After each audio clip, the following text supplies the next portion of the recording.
Well, that one just hurts. It certainly hurts right now, and it might hurt you on Selection Sunday coming up in a month and a half. Mountaineers fall to the Baylor Bears at home, their first home loss of the season, 63-53. Man, this one stings. We're going to have you covered here in this game recap between West Virginia and the Baylor Bears. This is the Mountaineer Moment, your source for all things West Virginia football and basketball. From pregame to postgame coverage and breaking news, we've got you covered. Let's go. Welcome in, everybody, to another episode of Mountaineer Moment, episode 139 here of the show. My name's Troy. I am your host.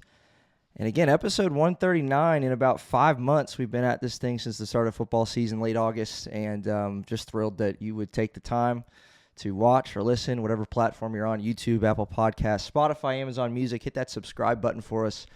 We're pursuing 500 subscribers on YouTube. We're getting close, man. So if you're not yet subscribed, do me a favor, please, and hit that subscribe button for us. And let's continue to grow this Mountaineer Moment community.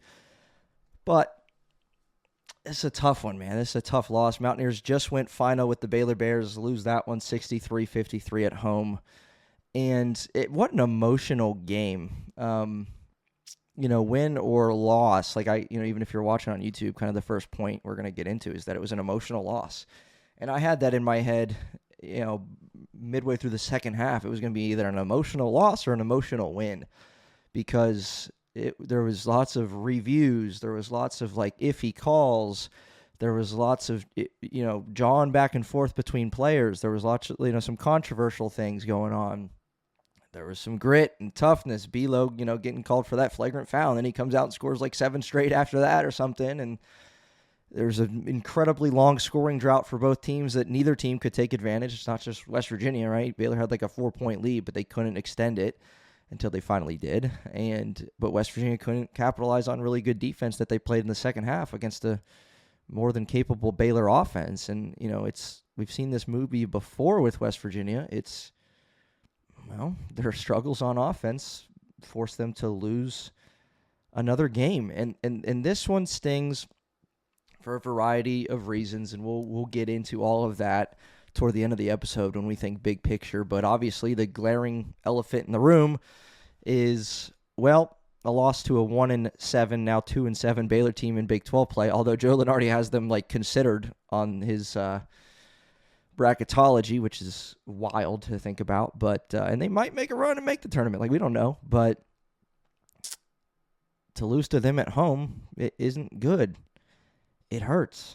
So we'll talk big picture toward the end of this one. We'll talk about that scoring drought, what went wrong for the Mountaineers, and about this offense that is just not it. Just not playing well. You score 53 points, and, we said pregame, you'd rather this game be in the 50s and 60s than the 80s and 90s. The West Virginia's just not going to play that way. But, West Virginia was fortunate to beat Kansas State earlier in the week, 59-54. And then you give up 63 on par for your season average, and you only put up 53. So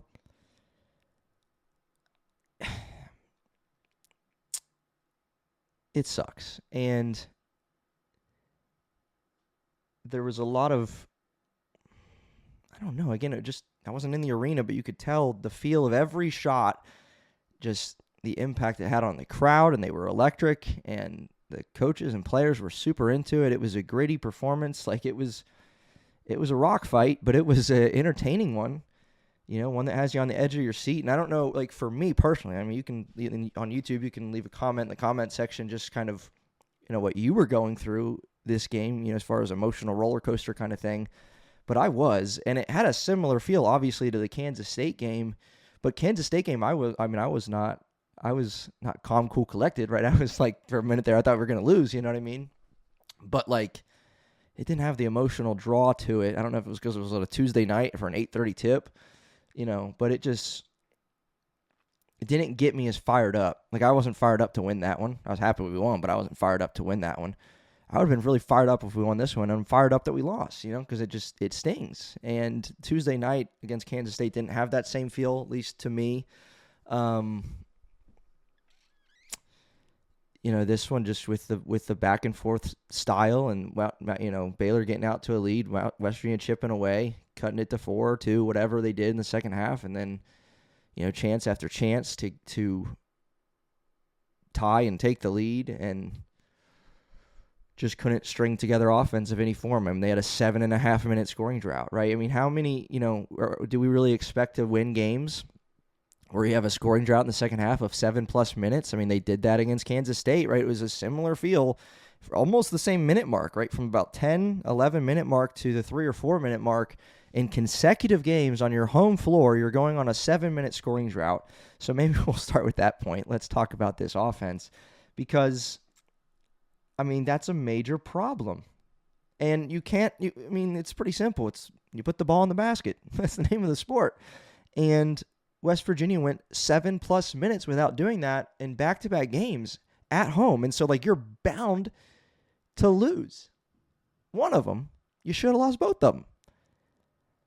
And, how are you going to expect to win both of those games when you do that? And West Virginia simply couldn't, because this offense, right? Holding a Baylor Bears team that averages well over 80 to 63 is a good thing. Holding them to 25 in the second half is a good thing. They had, my goodness, they had 38 at the half, and in the second half, when it was, the score was stuck, 47-44, it was stuck for forever, or maybe it was 49-44. You held Baylor. Let's see.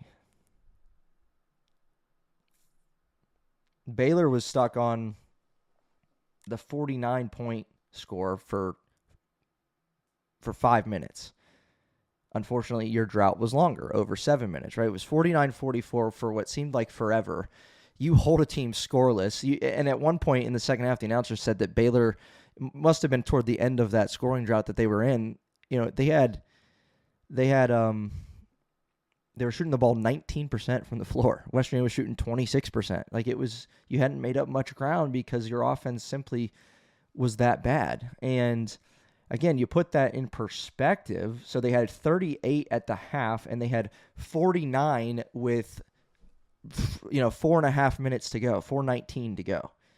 So you held them to 11 points for 15.5 minutes in the second half, and you couldn't go out and get the lead, and you were still trailing by 5. Think about that. Again, if you put that in perspective, think about this. West Virginia trailed by 8 points at halftime. They allowed Baylor to score 11 points for the first 15.5 minutes of the second half. And you were still down by 5. Think about that. That's insane. That is insane. That just shows, you see how bad this offense was based on how good the defense was and how you couldn't get back into the game, how you couldn't go out and take the lead over a team that you played tremendous defense on with NBA talent on their roster. You played great defense, and you simply couldn't hold them, couldn't score on them, couldn't go out and get the lead. That's insane.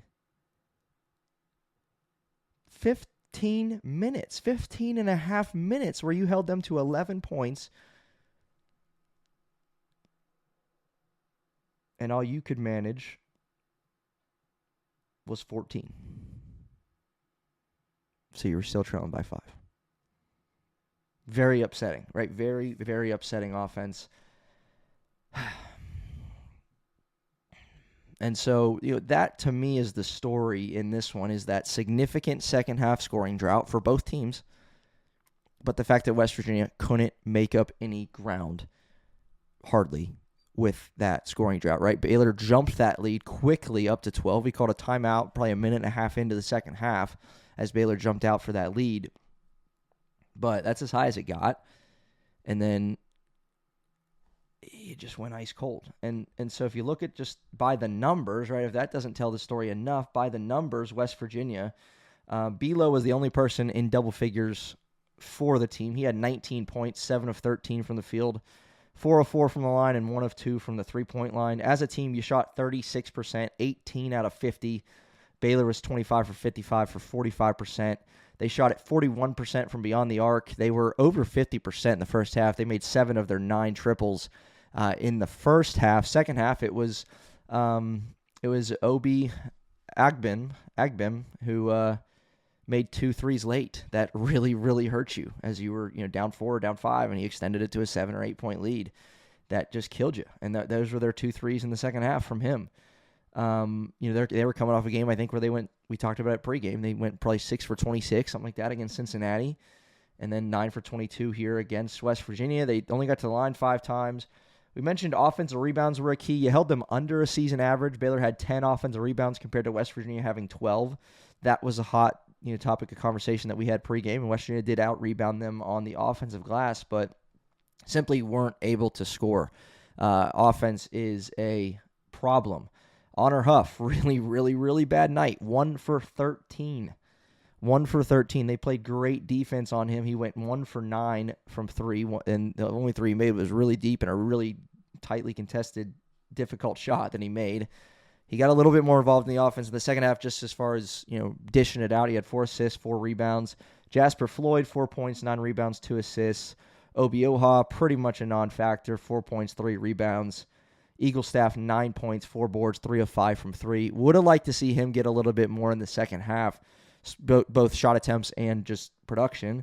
Chance Moore played well, 9 points, 4 of 5, 4 rebounds, had a really nice putback as West Virginia was trying to make a push late. I thought that the lineup West Virginia, looked to close with, I thought Ross Hodge could have went to that earlier. I said it at halftime to my dad, actually. I think they could have went with Jasper and Huff and Trace and Eagle Staff, Belo, and Chance Moore, and then Belo at the 5 because, those guys are athletic and they could have hung with those Baylor guys. And, Ross Hodge put that lineup in with about the 9.5, 10-minute mark, and I was like, oh, there we go. And then Chance Moore traveled and he got taken out in about 20 seconds. So that was it. And then it came back in when West Virginia was trying to make a push. Trying to run a little bit more, so you don't want Obioha out there. Maybe that's the strategy. I don't know. But simply put, it didn't work. You didn't get enough buckets, name of the game. And, it could be easy to point to, this defense, right? Because at the end of the game, Baylor did go on a scoring run. That's when they made the bulk of their points in the second half was in those last few minutes. And again, Agbim hit a couple threes that hurt you, but this game is not pinned on the defense that held this team to 63 points. It's this game is pinned on an offense that put up 23 points in the second half, and held a Baylor team to a 5+ minute scoring drought, and you couldn't make up any ground. And that's the story of this one. So as we do talk big picture, because I think the thing that everybody's wondering or wanting to know, can this team make the tournament? Will this team make the tournament? How bad of a loss is this? Well, by the looks of it, it's a really, really bad loss on your schedule because Baylor's 2-7. Now, according to Joe Lunardi, they're still in the picture for making the tournament, so it's not that bad, but because it is still the Baylor Bears, they're a pretty elite program over the last several years.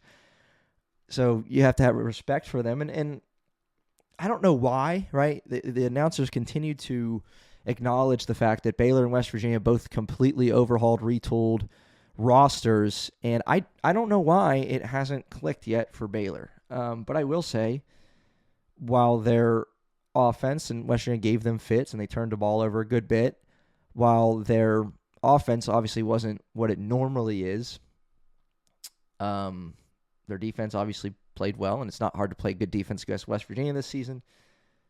But that wasn't a 2-7 in conference team to me.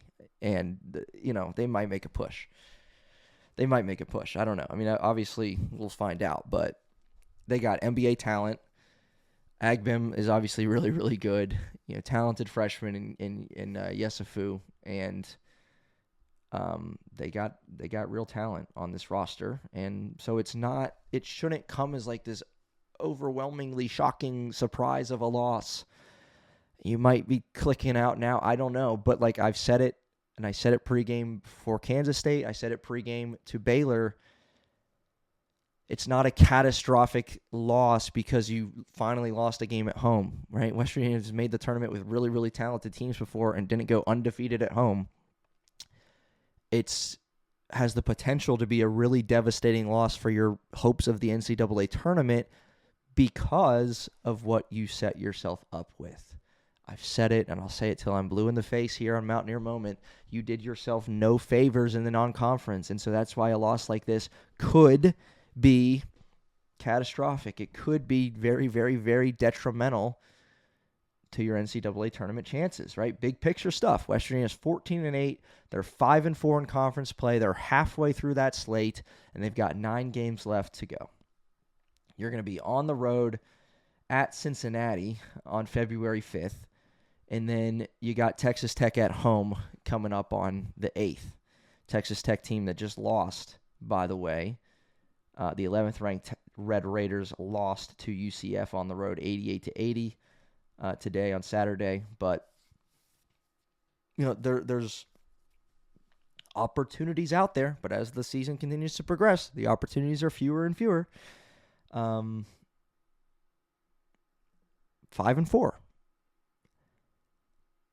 And, I don't know what that magic number is. Obviously, you didn't do yourself, you didn't do yourself any favors in the non-conference, but you certainly didn't do yourself any favors by losing to Baylor at home. I get it. Like, I'm not sitting here saying that, but I don't think we should be incredibly surprised that a Baylor team with NBA talent and a really, really good head coach came into Morgantown and beat you. So let's not freak out about that. Let's freak out about the fact that there's a reason you couldn't afford that, and it's because you didn't do yourself any favors prior, right? This is the only bad loss West Virginia's had in conference. The other ones came on the road to Arizona and Houston and Iowa State. So, but what this does mean is you got to pick up some more at home, and you got to pick up some more road wins. West Virginia only has 1 road win, right? Now, coming up is a Cincinnati team you beat on your home floor. Way back when in early January, 62-60. You're going to play them a month later, early February, with Kirk Risa likely back for them, who didn't play in that one.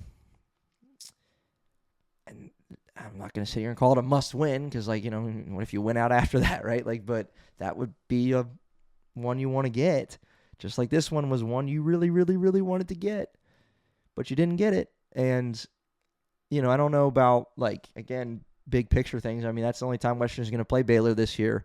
And if they're both on the bubble at the end of the season, well, they beat us on our home floor. So I wonder who's going to get in. And that's thinking way too far ahead, and I get it. But as we think big picture, this loss is detrimental. Don't mistake my words for thinking, it's no big deal. This loss hurts your chances tremendously, and you just didn't have nearly enough offense from Huff, who struggled immensely. I get it, and he's allowed to have an off night. It would have been nice to win with him having an off night, but you didn't. Not enough from Eagle staff, not enough aggression. Again, Baylor's defense, credit to them. But you just didn't bring the offense. You brought hustle and effort and intensity on defense, but the offense was non-existent for too long in this game to come out with a win. So West Virginia falls to 14-8. They fall to 5-4 in conference play. And, that's a tough one. It's an emotional loss, but you got to find a way to bounce back, right? Let's go knock off Cincinnati, knock off Texas Tech at home, and jump out to 7-4 somehow, right? You have opportunities to make up for this, but you got to go make up for it. You're going to Cincinnati on the road. That's not going to be easy. Texas Tech's not going to be easy. UCF just beat that team. That's not going to be easy on the road. Utah, TCU, Oklahoma State, BYU, Kansas State, UCF. There's lots of basketball to be played, but this was one you wanted to get, and you didn't get it. Point blank, period. So, got to make up for it. Got to regroup. Got to turn the page, and we'll see what Ross Hodge and company can do. But obviously the biggest problem that needs to be addressed is this Mountaineer offense that has just been struggling tremendously. That's 3 consecutive games in the 50s, and one, the one before that, the one against Arizona State, you put up 63. You put up 53 last Saturday against Arizona. You put up 59 against K-State. You put up 53 against Baylor. So 4 games in the 50s, or excuse me, 3 out of 4 in the 50s, and you lost 2 out of 3 of them, and 63 or less points, and you won 2 and you lost 2 over the last 4 games. So that's the story, and be on the lookout. If you're new to Mountaineer Moment, we'll obviously have pregame coverage for the Cincinnati game, so make sure you join us then. But as for episode 139 of Mountaineer Moment, my name's Troy, and we will see you next time. Let's go Mountaineers.